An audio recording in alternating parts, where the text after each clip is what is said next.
ഈശോമിശിഹായ്ക്ക് സ്തുതിയായിരിക്കട്ടെ. ആം, ഒത്തിരി സന്തോഷം ഈ മീറ്റിങ്ങിൽ എന്നെ ഉൾപ്പെടുത്തിയതിൽ. ആദ്യമേ തന്നെ നിങ്ങൾക്ക് എല്ലാവർക്കും പ്രത്യേകം നന്ദി. ഞാൻ അച്ഛന് വേണ്ടി നിങ്ങളോട് നന്ദി പറയാണ്. ആ, ഒരു കാര്യം, അച്ഛൻ ഇവിടെ ആദ്യം അസുഖമായിട്ട് ഇവിടെ വന്നപ്പം ഞാനിവിടെ ഉണ്ട്. അച്ഛന് സ്വീകരിക്കാനൊക്കെ ഇവിടെ ഉണ്ടായിരുന്നു.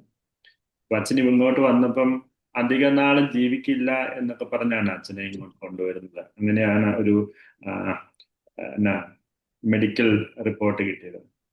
പക്ഷേ ഇവിടെ എത്ര വർഷം ജീവിച്ചു എന്ന് നിങ്ങൾക്കറിയാം. ആ അസുഖം വന്നതിന് ശേഷം ഞങ്ങൾ ഇങ്ങനെ ഇവിടെ പറയായിരുന്നു, ഒരുപാട് ആയിരങ്ങൾ അച്ഛന് വേണ്ടി പ്രാർത്ഥിക്കുന്നുണ്ട്, മിക്കവാറും അച്ഛന്റെ അസുഖം ഭേദമായിട്ടുണ്ടാകും.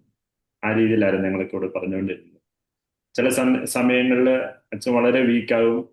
എന്നാൽ അച്ഛൻ സാധാരണ അച്ഛൻ ഇങ്ങനെ അസുഖം വന്ന എന്തെങ്കിലും ഇച്ചിരി ബുദ്ധിമുട്ട് വരുമ്പോഴത്തേന് അച്ഛൻ പറയും, എനിക്ക് രോഗീലേപനം വേണമെന്ന് പറയും. അപ്പൊ രോഗീലേപനം കൊടുക്കും. പിറ്റേ ദിവസം അച്ഛൻ വളരെ ഉഷാറായിട്ട്, നേരത്തേക്കാൾ ഉഷാറായിട്ട് അച്ഛൻ ഇരിക്കുന്നുണ്ട്. അപ്പം ജീസസ് യൂത്ത് കുടുംബാംഗങ്ങളുടെ ഒരു ശക്തമായ പ്രാർത്ഥന സപ്പോർട്ട് അച്ഛനുണ്ടായിരുന്നു. തീർച്ചയായിട്ടും അച്ഛൻ നിങ്ങളുടെയൊക്കെ ജീവിതത്തിൽ എപ്രകാരം ഇടപെട്ടോ, അല്ലെങ്കിൽ എപ്രകാരമായിരുന്നു അച്ഛൻ നിങ്ങളുടെ കൂടെ ആയിരുന്നത് എന്നതിന് വലിയൊരു തെളിവാണ്.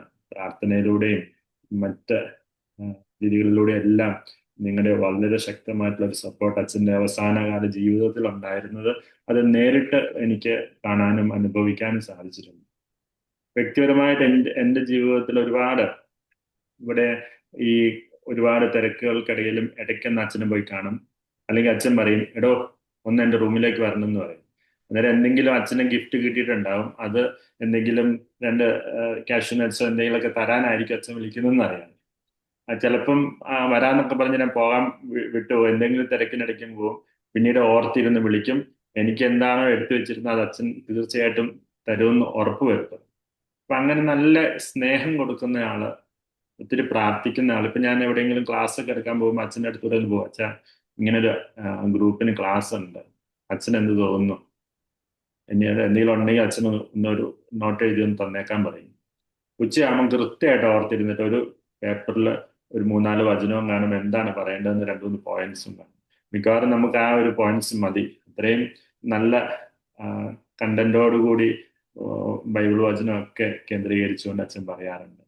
അപ്പൊ അങ്ങനെ നല്ലൊരു പ്രാർത്ഥിക്കുകയും പ്രാർത്ഥന സപ്പോർട്ടും കൊടുക്കുന്ന ഒരാള്. പിന്നെ പലപ്പോഴും അച്ഛൻ നമ്മൾ ആരും ഒബ്സർവ് ചെയ്യില്ല എന്ന് വിചാരിക്കുന്ന, അല്ലെങ്കിൽ ഒരു രീതിയിൽ ശ്രദ്ധിക്കപ്പെടില്ല എന്ന് വിചാരിക്കുന്ന സാഹചര്യങ്ങളും ആളുകളെ അച്ഛൻ ഒബ്സർവ് ചെയ്യും. അവർക്ക് സഹായം വേണ്ടതാണെങ്കിൽ, അവർക്ക് സപ്പോർട്ട് വേണ്ടതാണെങ്കിൽ അച്ഛൻ അത് കൃത്യസമയത്ത് കൊടുക്കും. അങ്ങനെ ഒരു പ്രത്യേക കഴിവ് അച്ഛൻ. എനിക്ക് തോന്നുന്നു ഇവിടെ ഇരിക്കുന്ന ഈ എനിക്ക് പലരെ അറിയത്തില്ല, നിങ്ങൾക്ക് എല്ലാവർക്കും അച്ഛൻ അത്തരത്തില് ഒരിക്കലും പ്രതീക്ഷിക്കില്ല, ആരും നമ്മളെ ഒബ്സർവ് ചെയ്യുമെന്ന് പ്രതീക്ഷിക്കില്ല. അങ്ങനെ ശ്രദ്ധയോടുകൂടി അച്ഛൻ സപ്പോർട്ട് ചെയ്യുന്ന ഒരാളായിട്ട് എനിക്ക് വ്യക്തിപരമായിട്ട് പലപ്പോഴും അനുഭവപ്പെട്ടിട്ടുണ്ട്. എനിക്ക് തോന്നുന്നു അതൊക്കെയാണ് അച്ഛൻ്റെ വലിയ വലിയ ചെറിയ നമ്മുടെ കൊച്ചുത്രസയുടെ ജീവിതത്തിലൊക്കെ പറയുന്ന പോലെ ചെറിയ കാര്യങ്ങളിൽ ഒത്തിരി സ്നേഹത്തോടു കൂടി, ഒത്തിരി ആഗ്രഹത്തോടു കൂടി, ഒത്തിരി നന്മ കണ്ടോടെ ചെയ്യുന്ന. അപ്പൊ അച്ഛന് വേണ്ടി നമുക്ക് പ്രത്യേകം പ്രാർത്ഥിക്കാം. അച്ഛൻ നമുക്ക് വേണ്ടി പ്രാർത്ഥിക്കാം. ഞാനന്ന് ഫ്യൂണറലിൽ അന്ന് അവസാനം നന്ദി പറഞ്ഞപ്പം പറഞ്ഞ ഒരു കാര്യം വീണ്ടും ആവർത്തിച്ച് കൊണ്ട് ഞാൻ നിർത്തുവാണ്. അച്ഛൻ ജീവിച്ചിരുന്നപ്പം അച്ഛൻ നമ്മുടെയൊക്കെ ജീവിതത്തിൽ എപ്രകാരമാണോ ഇടപെട്ടത്, അച്ഛൻ അവിടെ ലിമിറ്റേഷൻസ് ഉണ്ടായിരുന്നു. ഇനി അച്ഛന് ഒരു ലിമിറ്റേഷൻസും ഇല്ല, ദൈവത്തിന്റെ ഏറ്റവും അടുത്ത്. അപ്പം ഓർത്ത് നോക്കി, അച്ഛന് നമുക്ക് വേണ്ടി മാധ്യസ്ഥം വഹിക്കാനുള്ള ലിമിറ്റേഷൻസ് ഒക്കെ അങ്ങ് പോയിട്ടുണ്ട്. അപ്പം ജീവിച്ചിരുന്നപ്പോൾ ശക്തമായിട്ട് ഇടപെട്ട അച്ഛൻ നമ്മോട് പ്രത്യേകിച്ച് പറയേണ്ട ആവശ്യമില്ല. അതാണ് നമുക്കുള്ള ഏറ്റവും വലിയ സന്തോഷവും ഒരു സംതൃപ്തിയും. അച്ഛന്റെ ആത്മാവിന് നിത്യശാന്തി ലഭിക്കട്ടെ എന്ന് പ്രാർത്ഥിക്കുന്നു. ജീസസ് യൂത്തിലെ എല്ലാ കുടുംബാംഗങ്ങളെയും പ്രത്യേകം നന്ദിയോടുകൂടി, ഈശോ സഭയ്ക്ക് വേണ്ടി അങ്ങനെ നമ്മൾ മാറ്റി വെക്കേണ്ട ആൾക്കാരല്ല, നമ്മളൊരു ഒരേ കുടുംബമാണ്. പക്ഷെ എങ്കിൽ പോലും ഈശോ സഭയ്ക്ക് വേണ്ടി പ്രത്യേകം നിങ്ങൾക്ക് ഓരോരുത്തർക്കും നന്ദി. നന്ദി. ഇവിടെ ക്രൈസ്തവരില് ഞങ്ങൾ എല്ലാവരും ഉണ്ട്. പള്ളിവാതിക്കുളച്ചന്റെ സഹോദരങ്ങളാണ്. എപ്പോ ഇതിലെ പോയാലും സന്തോഷപൂർവ്വം ഇവിടെ കയറി വരാം. ഞങ്ങളുടെ ഈ ഗേറ്റും ഡോറും നിങ്ങൾക്ക് വേണ്ടി തുറന്നിട്ടിരിക്കും.